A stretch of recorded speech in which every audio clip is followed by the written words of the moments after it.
Hello everyone, আমার আজকের recipe কোনো রকম ঝামেলা ছাড়াই খুব ইজিলিভাবে একটা স্পঞ্জ কেক কীভাবে তৈরি হয়ে যায় আমি যেভাবে বানাচ্ছি সেই রেসিপিটা আমি তোমাদের সাথে শেয়ার করছি।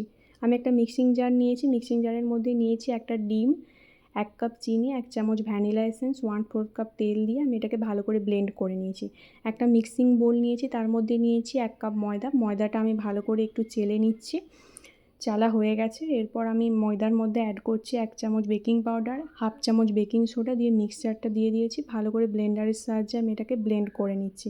মিক্সচারটা খুব ঘন হয়ে যাচ্ছে, ওই জন্য আমি একটু দুধ অ্যাড করেছি। দুধ দিয়ে ভালো করে আমি এটাকে মিক্সড করে নিচ্ছি। এরপর দিয়ে দিয়েছি কিছু ড্রাই ফ্রুটস। এরপর আমি একটা অ্যালুমিনিয়ামের বাটির মধ্যে ভালো করে তেল ব্রাশ করে নিচ্ছি, তার মধ্যে ওই মিক্সচারটা আমি ভালো করে ঢেলে নিচ্ছি।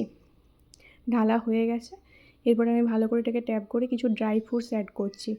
এরপর আমি একটা কড়াইয়ের মধ্যে নুন নিয়ে ওটাকে 5 মিনিটের জন্য হিট হতে দিয়েছিলাম। হিট হয়ে গেছে, এরপর ওর মধ্যে আমি অ্যালুমিনিয়ামের বাটিটাকে বসিয়ে দিয়ে এটাকে ঢাকা দিয়ে আমি একদম লো হিটে 25 মিনিটের জন্য রেখে দেবো। ঢাকাটা একটা ছিদ্র ছিল, সেটাকেও আমি কাগজ দিয়ে ভালো করে আটকে দিচ্ছি যাতে ভেতরের এয়ারটা বাইরে না যেতে পারে। তো হয়ে গেছে 25 মিনিট।